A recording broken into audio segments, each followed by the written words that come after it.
service was hard to find. Yeah, so scary. KAMC Kamryn Mendoza spoke to one woman who is home safe in Lubbock as she escaped the fire, leaving behind her second home as flames move closer and closer.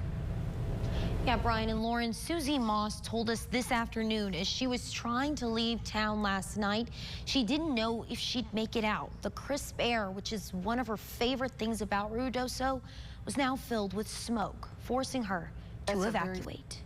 That's a very fond memory for all the animals and the quiet, the peace that so many people look for. The peace and wildlife were Susie Moss's favorite things about a Ruidoso home. They're very friendly. Even though they're wild, they're very friendly. The home she shared with her late husband and where many family memories were made. But where those memories were made may be at risk as the South Fork wildfire rages on. You just stand there and look and know that you may come back in a week or so and there'll be nothing.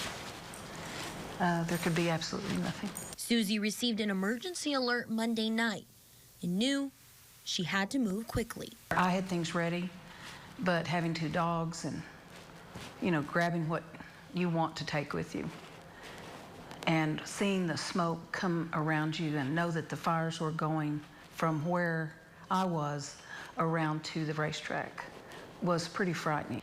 Down past Walmart, past the track, going right into that. As Susie fled Ruidoso with thousands of others evacuating, she still had a long road ahead of her.